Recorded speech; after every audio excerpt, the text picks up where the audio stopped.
What do you want, Steve?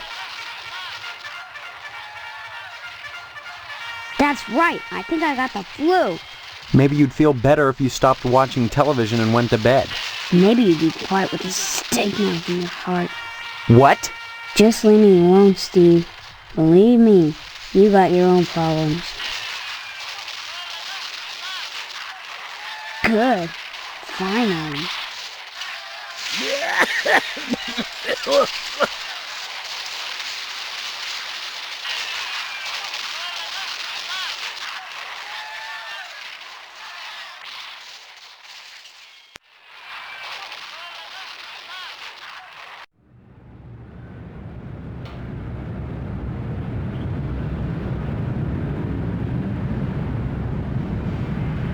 There now, see how easy it is? Things are so much better between us when you remember the paper in the morning. And let's keep them that way.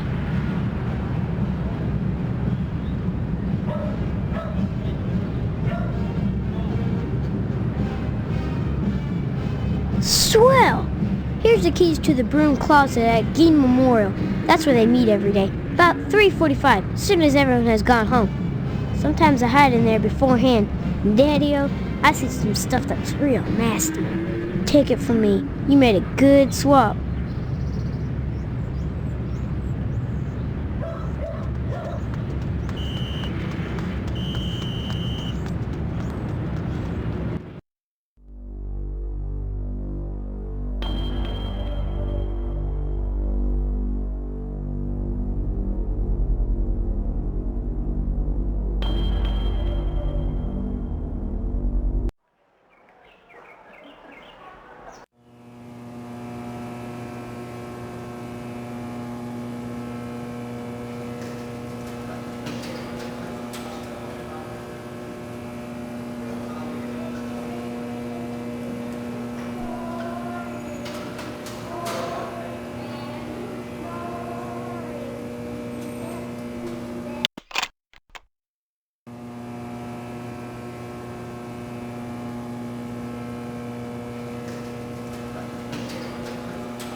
Huh?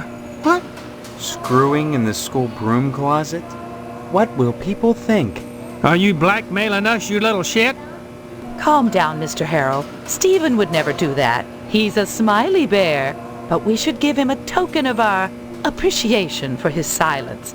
Here, Stephen, take this baseball bat. You'll find it quite useful.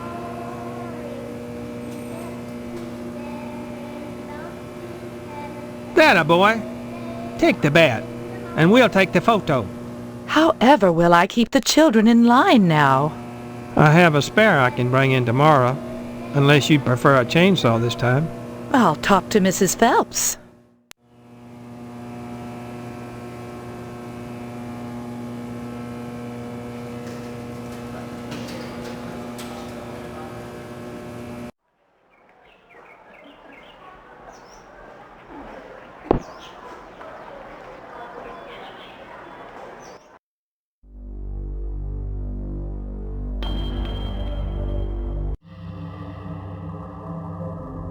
I take it you wish to be initiated into the mysteries of the Order of the Harvest Moon.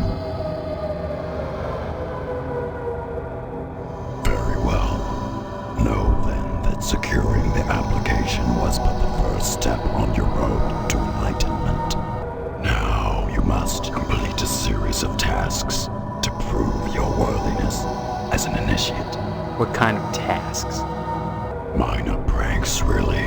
Nothing overly difficult. More tests of wit than prowess. But to complete them you must, if you wish to enter these walls. Minor prank, eh? I'll bet. What have you got in mind? There is in Harvest a man named Mr. Johnson. He owns a tucker. It is his pride and joy. I should like you to put a scratch in it. A scratch? That's all? As I said, a minor prank. Mind you, you are not to damage the vehicle. Merely put a single scratch in it. Once you have done so, return here I shall give you your next task.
Oh man.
did it.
What are you doing here at this hour, Mr. Potsdam? I'm burying our cat. She passed away and I'm burying her. Go away and mind your own business. Then, where's the cat? I left her at home. Now leave me alone! This kind of stuff can come back to haunt you.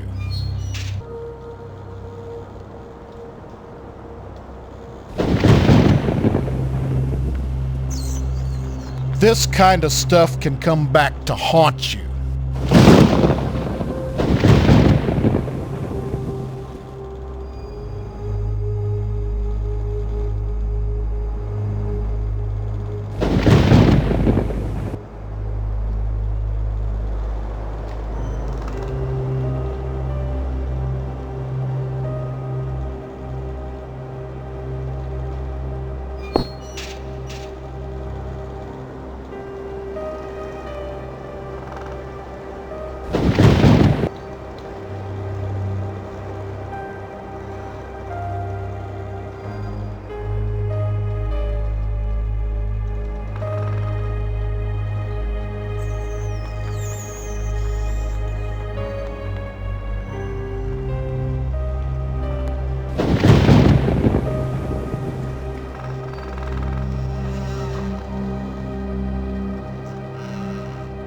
Well, that didn't work.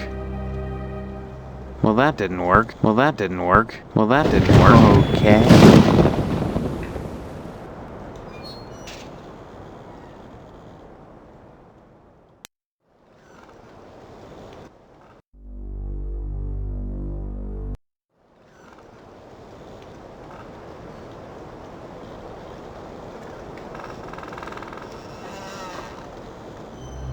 This kind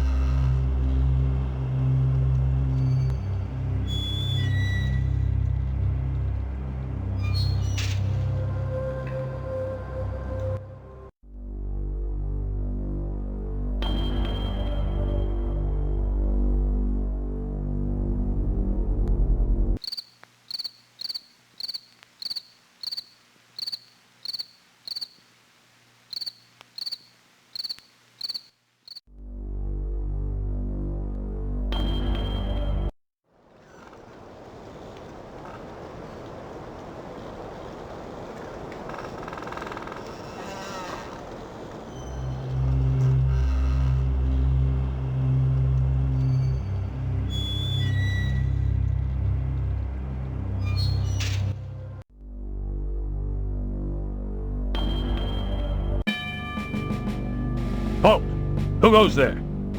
They tell me my name is Steve. All right, this is Section 21. Keep your distance, son. I wouldn't want to have to blow your head off. That makes two of us. So you're the amnesiac, huh? Just another draft-dodging ploy the way I see it. But at least you're not an alien. You see their ships every now and then. Sometimes Swell bags one in the woods. Who are you? Colonel Buster Monroe, commander of the Harvest Nuclear Missile Installation, keeping America safe from those who would dye our flag red, white, and pink. These are nuclear missiles? Goddamn right they are. Every one of them ready to rain death on the Ruskies. All I gotta do is hit the button and blammo! The price of vodka goes through the roof. Along with the vodka. Well, I suppose you have, safeguards against accidents? Safeguards? Don't be such a weak sister. There are no safeguards. This is the 50s. Then you have sole control of the, missiles. That's right. Been in charge here since WW2, when I got my lower torso shot off in the war. Those pennywaists in Washington wanted to stick me behind a desk. To hell with that! They owed me! I left my legs in Dusseldorf. They owed me! Of course, they felt that after the trauma of having to crawl from Germany to England trailing my intestines behind me, I was too emotionally unstable to continue in the military. That's why they gave me this nice cushy job and put me in charge of the nuclear missiles.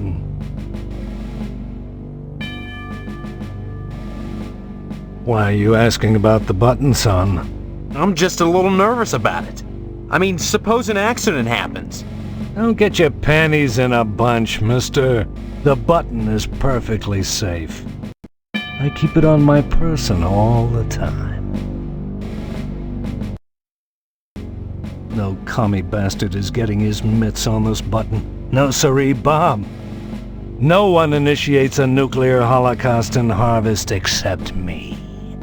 Now, doesn't that make you feel better?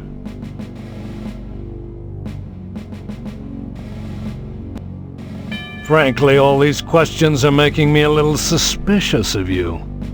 Maybe you're one of those pink-blooded Americans. Can you give me any reason why I shouldn't shoot you right now?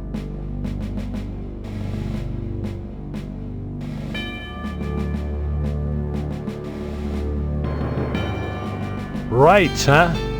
Your average commie bastard is always only too ready to hide behind the Constitution.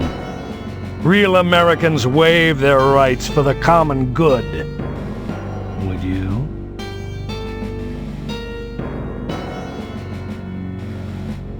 You talk a good game, mister. But so does your average commie bastard. The Kremlin teaches its agents to talk their way out of a scrape. What do you think about that, son?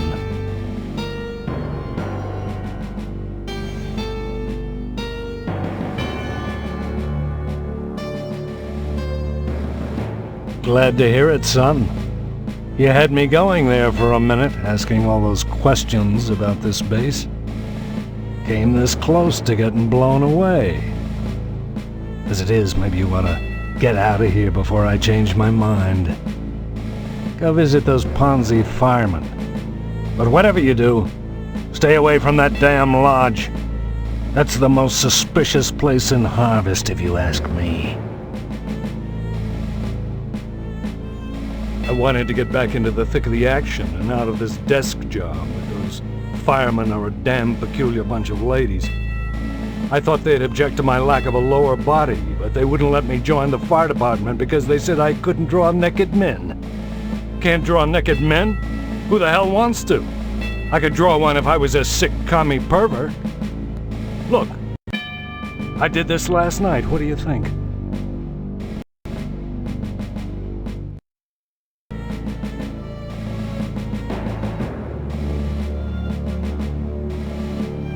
Thank you, son. You're a good soldier. Halt! Who goes there? It's just me, Steve. What do you want? Did the llamas send you?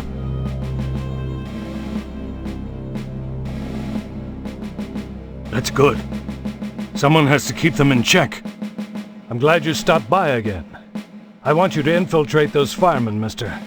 There's a lot of art going on over there. I want to make sure they haven't turned into commie bastards. You got that? And don't come back unless you've got information for me. Remember, duck and cover.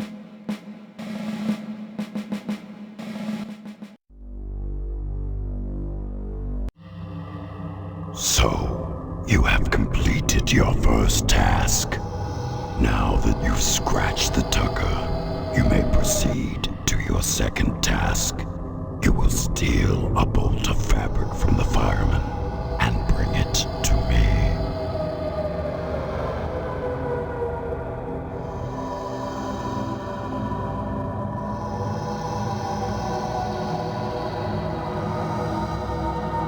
The human mind always seeks to categorize phenomena, to pigeonhole, and therefore feel that it exerts control over an unfathomable universe.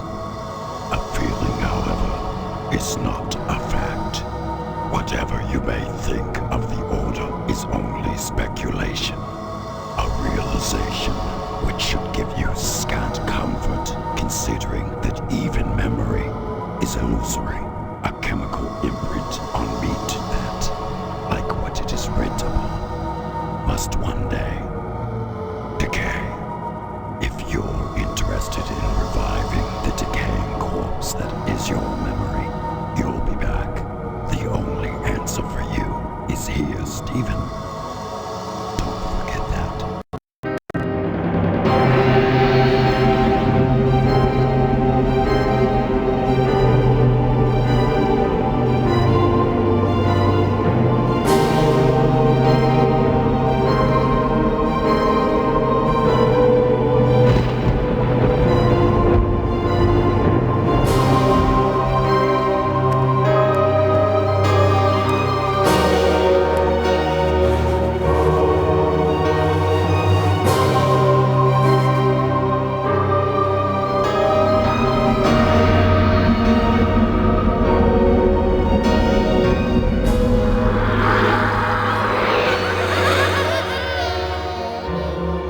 What do you people want from me? More pie, Shaman? Welcome to our order.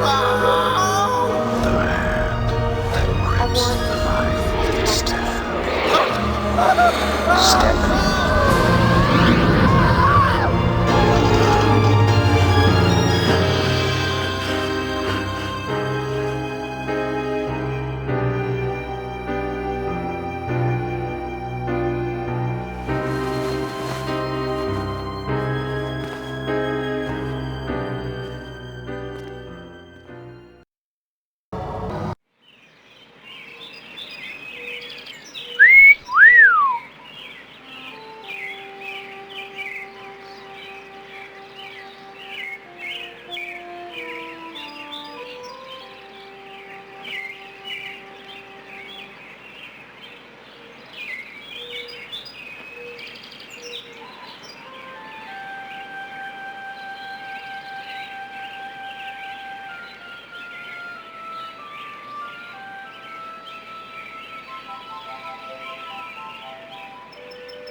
I heard that someone took Karen. Little Miss Perfect gonna get famous. Gonna get a picture on a milk carton. Yeah, well, I heard that Karen was gone. So I went over to Miss Fitzgerald's house and asked if I could play with Karen. Her mom just stood there, you know, in the doorway, and cried and cried. And I just stood there, wondering how long it would take for her to stop. But she didn't. So I went inside and watched TV, 'cause they've got color, 'cause Edna has money, 'cause she runs the diner and all. And I sensed she was feeling vulnerable, so I asked her to fix me a peanut butter and jelly sandwich. And she did. Then I went into Karen's bedroom and looked around for stuff I could take, while Edna was in the bathroom with the water running. But all that there was girl stuff. So I came home But it was fun while it lasted.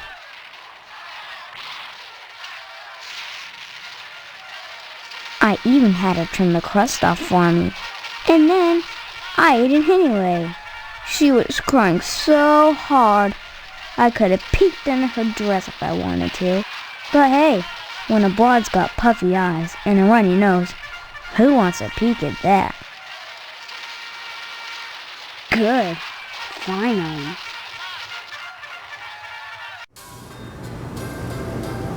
Hello, dear. How are you today? By the way, I spoke with Mr. Johnson and he's livid. Seems someone scratched up his priceless tucker. If he finds out who, there'll be heck to pay. Edna's daughter Karen has disappeared.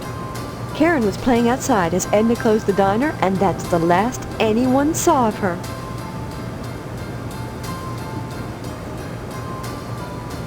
I haven't the foggiest idea. All I know is she went missing last night. But Steve, this isn't something you want to be concerned with. Trust me. You should be concentrating on joining the lodge, not some missing girl. Isn't a lost child everyone's concern? Then let everyone worry about it. This is nothing but a waste of time for you. If you spend your time in Harvest looking for Karen, you'll regret it. My time in Harvest? You talk like I'm a visitor. Mom. Don't be silly, dear. Don't forget to put the papers out for Jimmy. You know how he gets.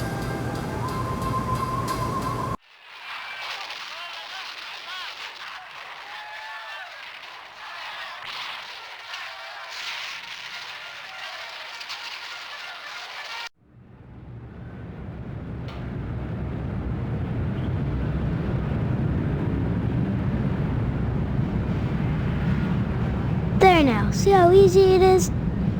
Things are so much better between us when you remember the paper in the morning. And let's keep them that way.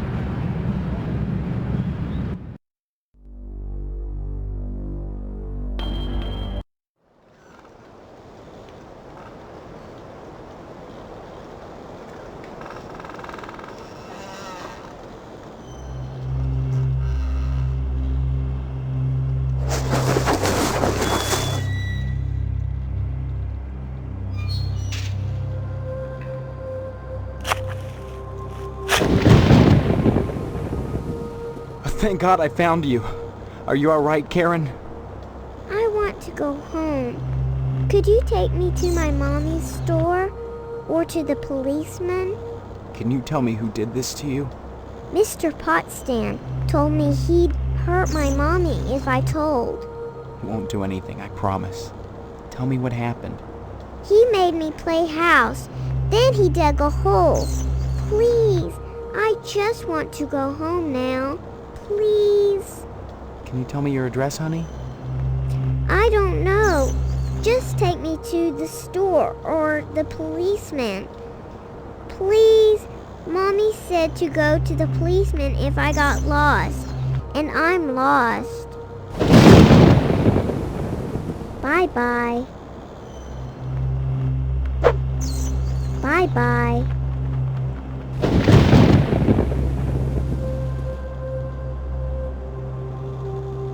Bye-bye.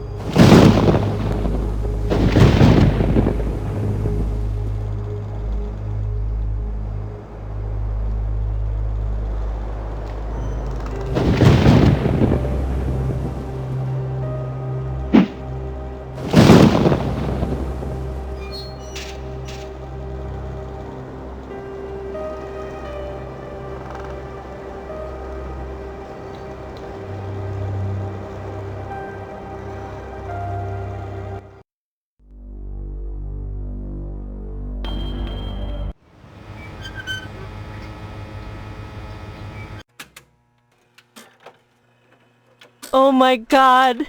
Karen! Thank God! What happened? Found her in the graveyard. She was buried alive. And she claims Mr. Potsdam was responsible. Thank you, Steve. Thank you from both of us. Here's the reward money. Take it and go. I need to be alone with my baby right now. Bye-bye.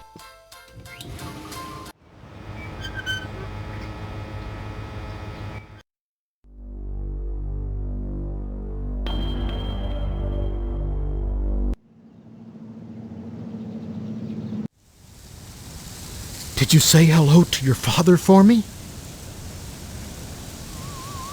It's very important. Tell him. Tell him that I hope he gets better soon, and don't forget to remind him about his promise regarding the meat. I could use some good news right now. I just got the word.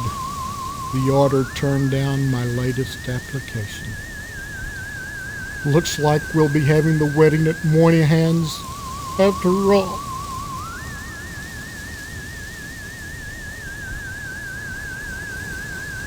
Yeah, I know what that crazy little bitch said, but it's not true. I was at home that night. Mrs. Potsdam will vouch for me. Isn't that right, Mrs. Potsdam? That's right, Mr. Potsdam. Hello, Steve. Care to stay for some pot roast? Forget the pot roast, Mother. Pot roast isn't for backstabbers, for persecutors. I won't share my meat with him. My meat! My meat!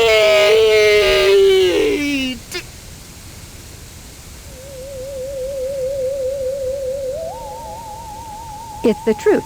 That's why. And I think you better be going, young man, before I call your mother and tell on you. Someone went and scraped up Johnson's car? Can you imagine? He'd step in a bear trap and chew his own leg off rather than suffer a scratched tucker. Serves the rich bastard right, if you ask me.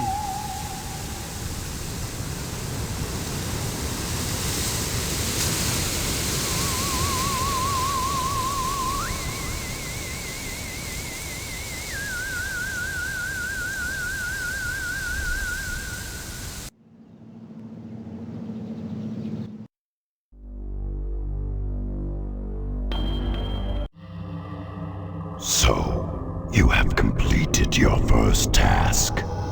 Now that you've scratched the tucker, you may proceed to your second task.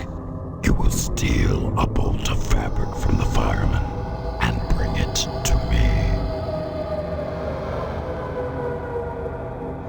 Very well then. Use whatever means necessary, but bring the cloth to me here, and I shall give you your third task.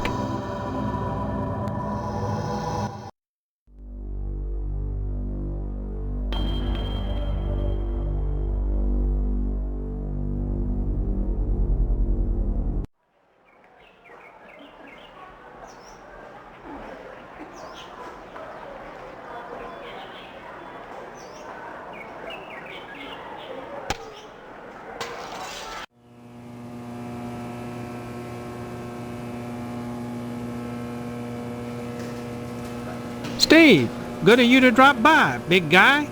Haven't seen you since graduation. A lot of changes, I hear. You could say that. Good, good. That's a nice part of my job. Turning fine young men and women out into the world, and then watching them prosper. Of course, I was able to reach more people at the old Sentinel, God bless her. But then again, I never got to see the results of my work up close before. Who are you? You know very well I'm Mr. Harrell, the principal of Gain Memorial. Steve, I've heard about this amnesia nonsense. I had hoped you'd be in the lodge by now, fine young fellow like yourself. But now, I think maybe you need a little more quality time. Mr. Johnson says one of my pupils scratched his priceless tucker. I must say, I was relieved when I learned he had no evidence pointing to one of my kids. If he had, some lucky boy or girl would have been in for some quality time. Say, congratulations on finding Karen Fitzpatrick. Don't know how you did it, but if I were still publishing the Sentinel, you can bet I'd run a full profile on you.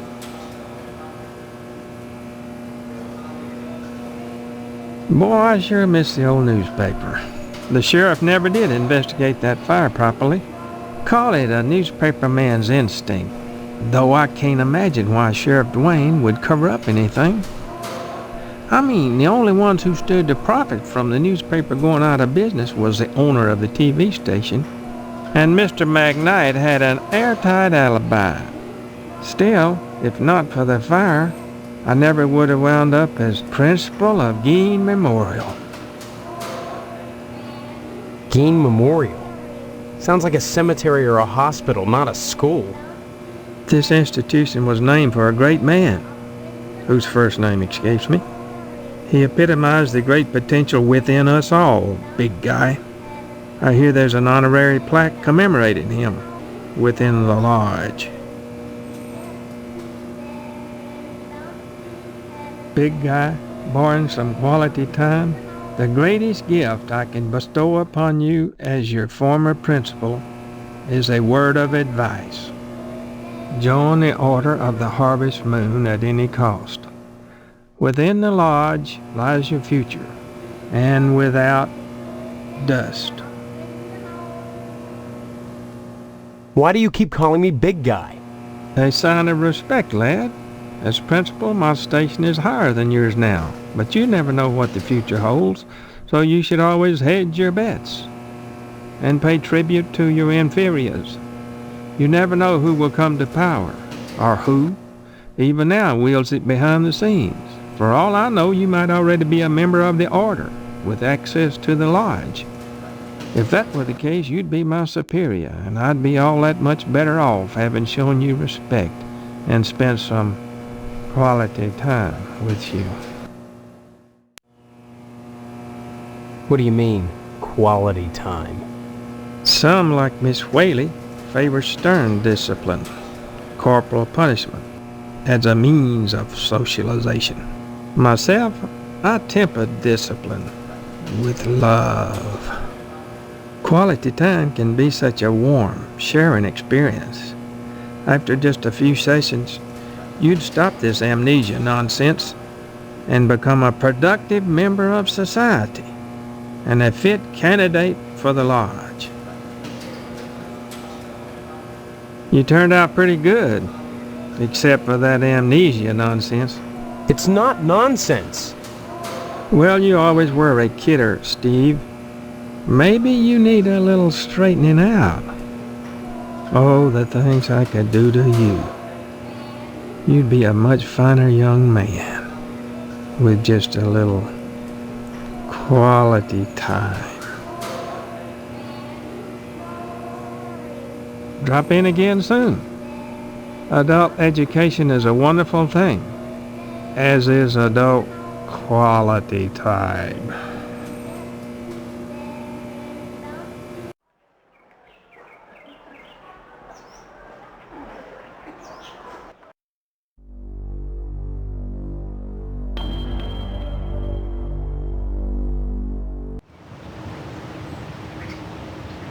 Please excuse the mess. They've done wonders with the upstairs bedroom, but this garage defies color coordination.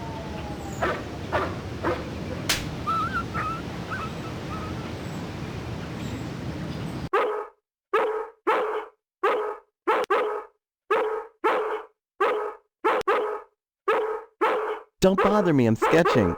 Oh, look what you made me do! I don't converse on the job, Steve. Hello, Steve. Welcome to the House of Flame, as we like to call it. Oh, cut it out, Spots, honestly. Once he gets barking, a good piece of meat is the only way to shut him up. There you go, Spot.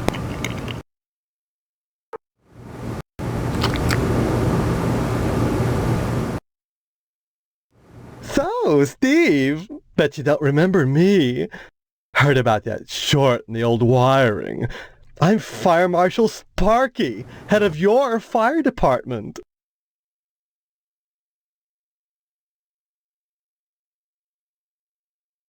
Don't be silly. Everyone thinks that amnesia kick is a scream. Well, you always were a kidder, Steve. Besides, it's my job to keep abreast of developments in the community, to better serve you, the public.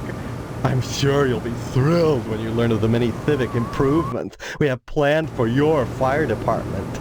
Such as?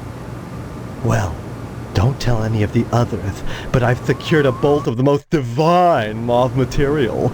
I've hidden it because, Well, if any of these Marys got a hold of it, it'd be gone in a jiffy. So I'd rather keep it hush-hush. I'm going to make new drapes for the firehouse, and if I have any left, cross your fingers, I'm going to make everyone matching mauve pillow cozies. Those are civic improvements. Don't be such a party pooper, Steve. We're talking about art.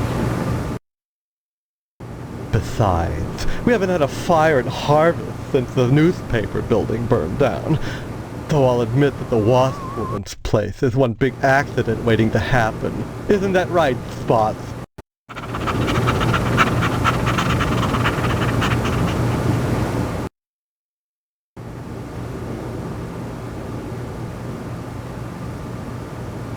Art enriches the community, Steve.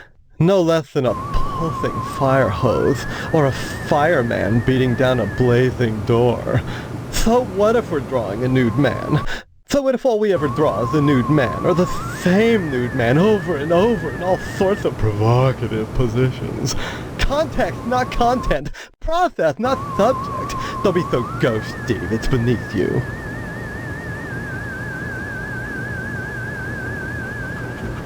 A dreadful affair. You wouldn't think that a brick and steel building with a sprinkler system could go up that quickly.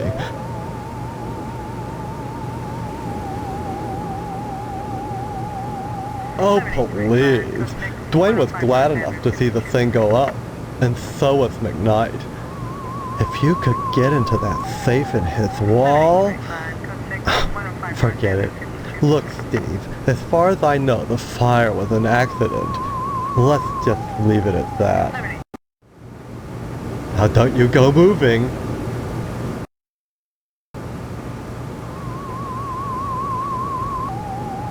Some people think all we do is sit around, fetching examples of manhood for our own amusement.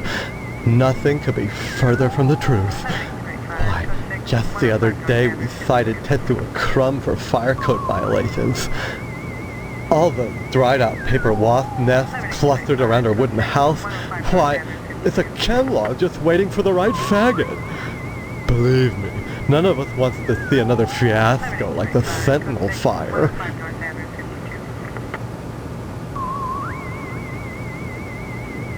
A dreadful... Oh,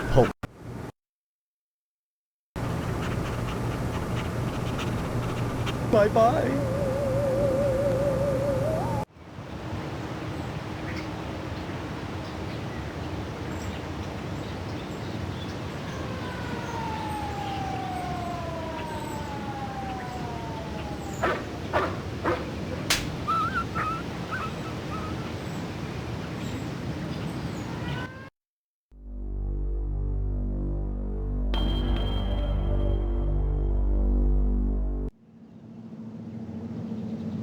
Some rotten son of a bitch scratched my car. My Tucker, my baby, my poor darling, my sweet cheeks.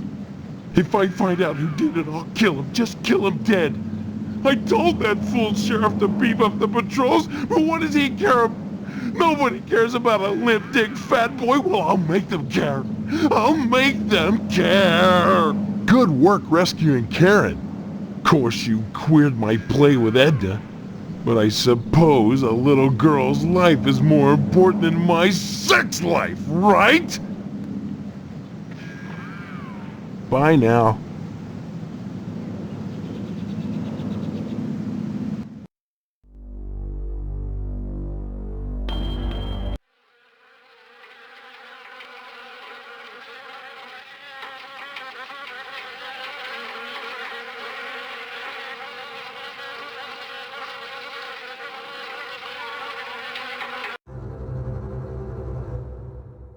It's not often that I get visitors. I am Tetsuo Crumb. The ignorant of Harvest called me the Wasp Woman, a pejorative, no doubt, born of fear and a poverty of imagination. I don't understand. The politics of honey, the Judeo-Christian rites of sacrifice and conventional taboos against unbridled pleasure are all responsible for the prejudice against wasps. The politics of honey are intertwined with the age-old struggle of the aesthetic versus the commercial.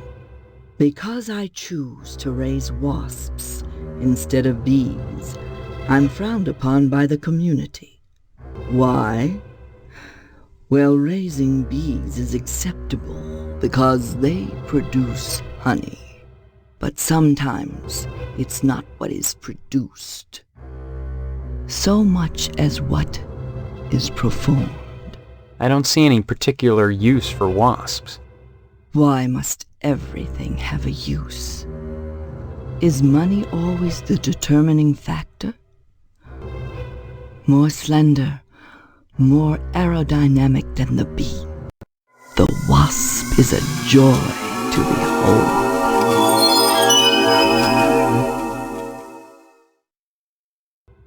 Beautiful and juicy. Isn't that enough to compensate for the little drawbacks?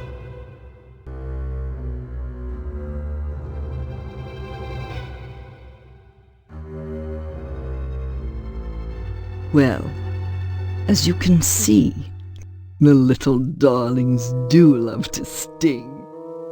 Another source of prejudice for the masses, and another reason to love them. Bees are like animals.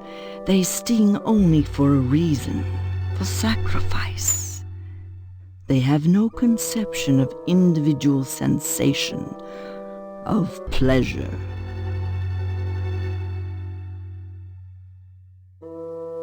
When a bee stings, it rips itself apart and dies for its audacity. This appeals to those raised worshipping a god that demands sacrifice and atonement. But the wasp is promiscuous. They are not as sympathetic to the masses because they don't die when they sting. They live to sting another day, and they take pleasure from it.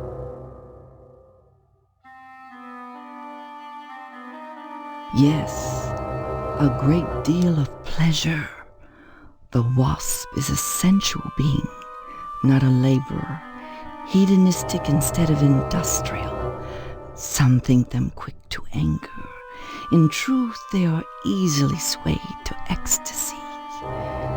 They penetrate your flesh, and the muscular contractions in their thorax as they pump venom could be likened to the muscular contractions of ejaculation, each painful welt an act of love.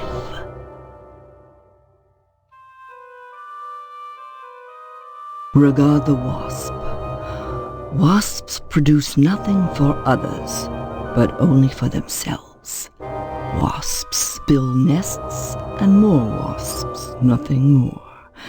They spread into eaves and attics, not to make honey for supermarkets, but to buzz and rustle on their own paper, perpetuating their own agenda, growing stealthily, surely, the most relentless of insects.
No!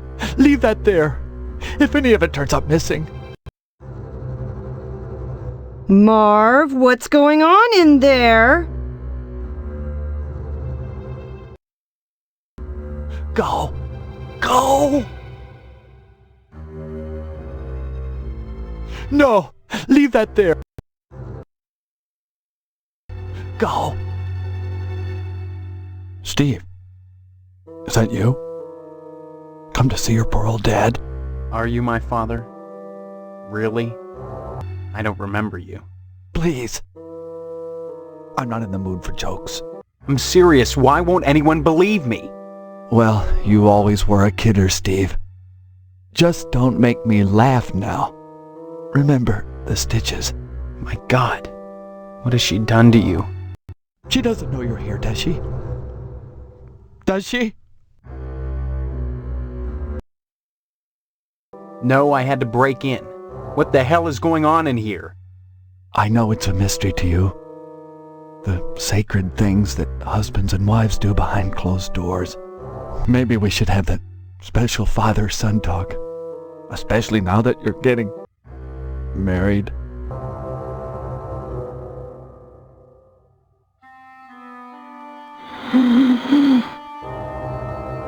Then listen. I can't talk very loud. It's the tracheotomy.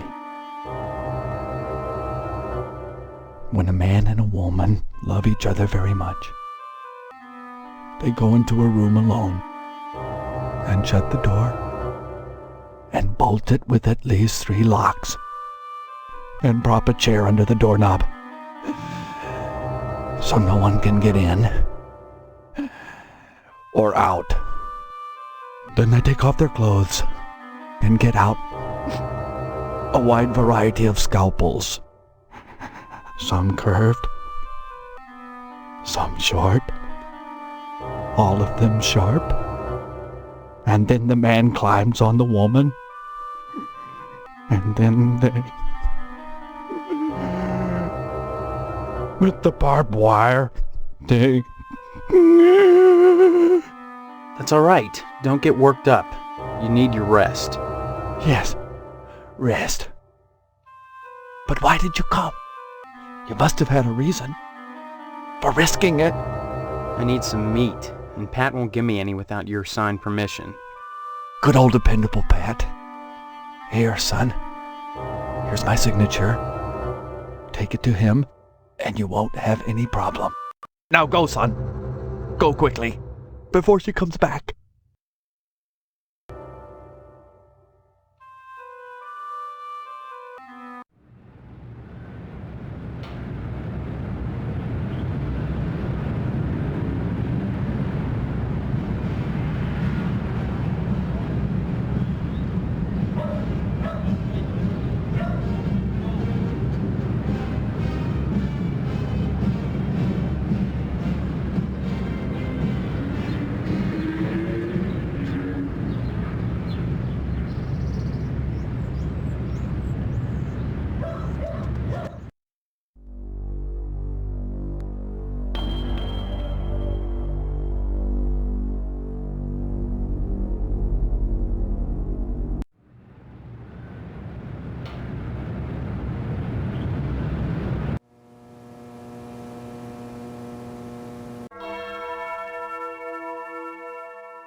Stephen. Who are you?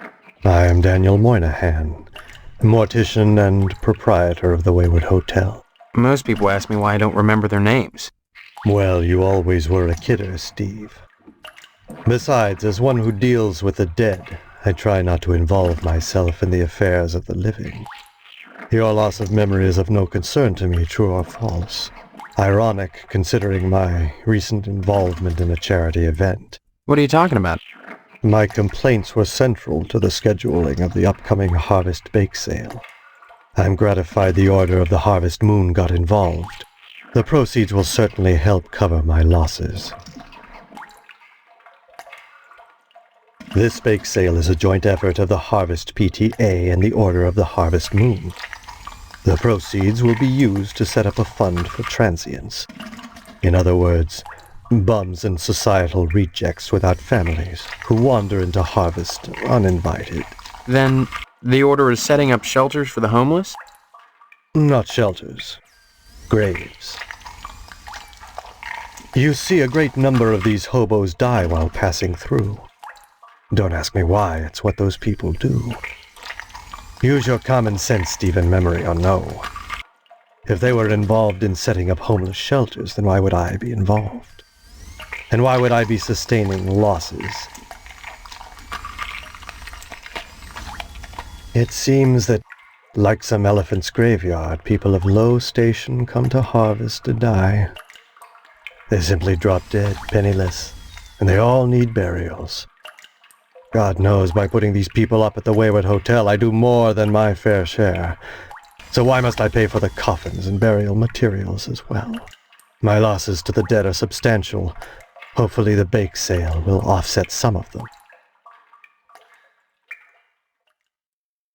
As owner of the only hotel in town, I do my best to accommodate any hobo who straggles into town, vacancies permitting.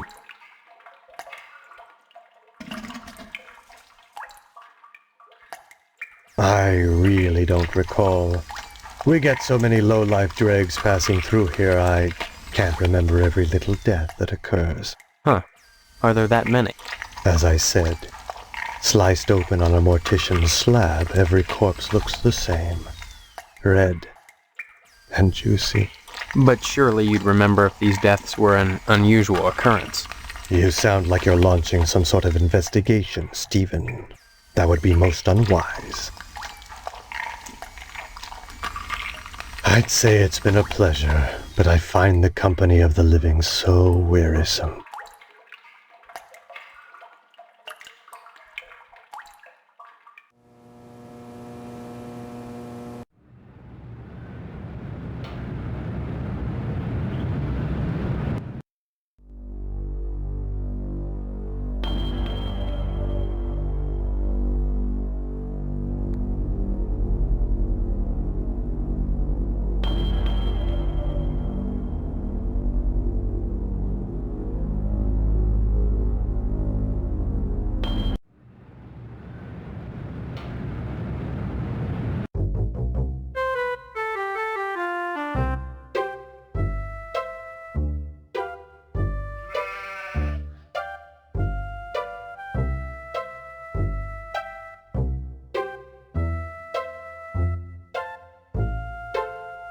Howdy, Steve. Yeah. Howdy back, Mr. Pete Swell, Steve. Don't you pull my old leg now. Change your mind about that aluminum siding? What are you talking about? I really think you should talk your father into buying some. He can afford it. And I can't stress enough the value of some really fine aluminum siding. Keeps it warm in the summer, cool in the winter, and it keeps out the sheep. Pastorelli ought to look into some, but I can't get him to understand a word I say. Steve, aluminum siding can't get a fair shake no more. Started when those firemen came to Harvest, filling people's heads with newfangled notions like color coordination and interior design. You can paint aluminum, you know, if you want to. But even so, I can't seem to move it anymore. Not even to a rube like Pastorelli. Thank God for the plumbing. Pastorelli's a rube from way back. Ask Clem Parsons how he followed up with the alarm system in here. I'm a plumber. I could fix it for him, but he just won't listen. Well, I seen the end coming for the aluminum siding game, so I took a mail course and learned how to be a plumber. Now, There's a business that never lets up. You'd be surprised what people flush down the toilet. Nice to see you again, Steve. Hello there, youngster. They say them aliens I was telling you about? Well, they came back last night. Cut another crop circle in my south field. How come I never seen none of them saucers, Clam? Them aliens is wily, Pete. You don't cross the intergalactic void without learning a trick or two. You know what Pastorelli did? Yesterday, he gets an alarm system to protect his pole. Only he don't know how to rig it, so now it's all awry. Dang it if the whole town ain't going to hell. Poor old Johnson, defecating a work of art like that. Well, that's a sure sign that civilization is coming to an end. Why, that barber's pole of his is his pride and joy. Brought it all the way over from Italy, wrapped all special-like. It ain't nothing but colored glass with some bulbs stuck up in it, but he thinks it's the be-all, end-all. Installed that alarm system just to protect it. Though who in tarnation would want to steal a worthless piece of junk like that? I don't know. Maybe them aliens, Clem. Oh, Pete, don't be ignorant. Them aliens don't give a fig for no colored glass. You think if they can build spaceships, they can't make a dadgum barber pole? Crazy hick don't know nothing about science. Pastorelli shelled out for an alarm system, all right, but he's too cheap to hire an electrician to hook her up. Dang idiot cross-wired it to the fire sprinkler, so now when the alarm goes off, it sets the sprinkler spraying. Tarnation! Aliens looking for intelligent life ought to stay away from this shop, sure enough. Well, son, the ways of the alien is a specialized area of woodcraft unknown to all but the wiliest sportsmen. What you gotta remember is, your average alien is smarter than your average human, so you gotta be extra careful building your blind if you want to bag one. You hunt aliens? Son, after nailing an alien, you can never go back to quail. What, you think you can get one of those at a swap meet? Line your blind with lead to fool their sensing machines. Lay real quiet and wait. Preferably in the woods around the nuclear base. Oh, they love messing around out there. Why not wait outside your field, Clem? Wait for 'em to come a-carving. Oh, they do their crop doodles with zap guns, you darn fool. Don't you know nothing? Besides, ain't no place to put the blind out in the field. Now, you listen to Clem Parsons if you want to tag an unearthly being. They cross the void, wondering what lies beyond, all the time not knowing that what awaits them is buckshot. The Pastorelli's a funny sort. Foreigner, don't you know? He cuts hair pretty good, but he don't know spit about nothing else. You just ask him to hook up an alarm system if you need convincing. Anytime, Steve.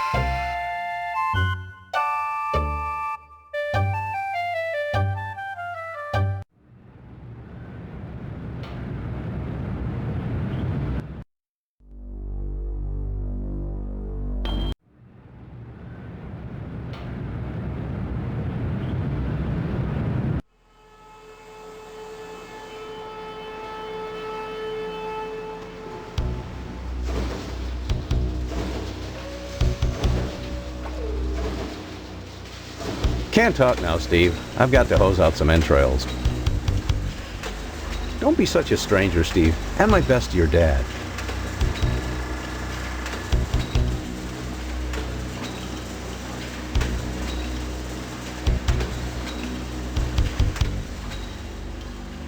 So, your father okayed the meet, huh?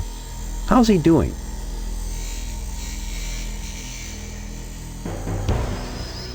Good, good. Glad to hear it. Here's your meat, son. You run along now. A new shipment of animals has come in, and it's time to start cutting.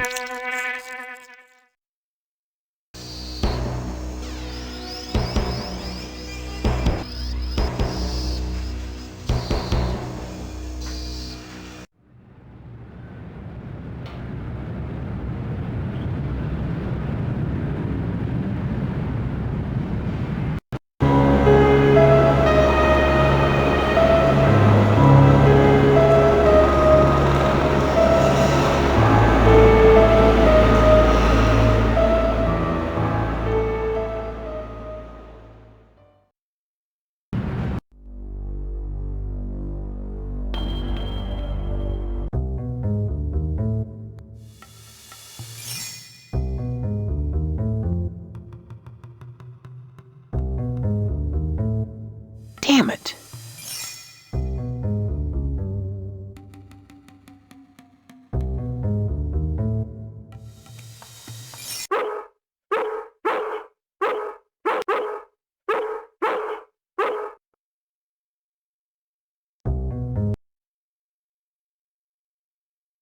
Jeez, what are you doing here?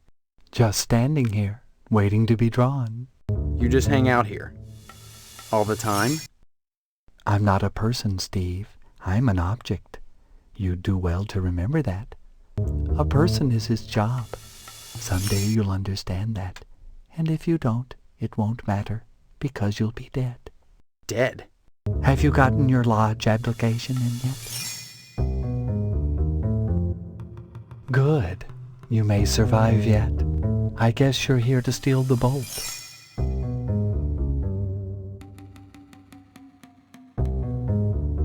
Not at all. That's not my job. However, since I am an object Zard, and since art should be interpreted, I'll give you a clue as to where the bolt is located. Darkness gives as darkness gets, but light invoked is light shed.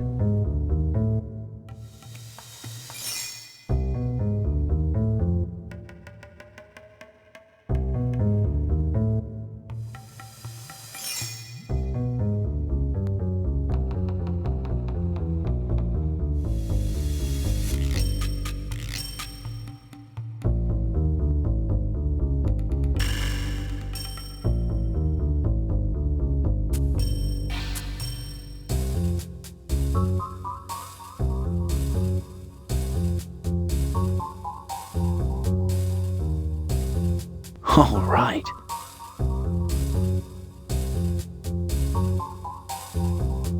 Still here, eh? Where else would I go, Steve? Have you gotten your lodge? Yes. Good. You may survive.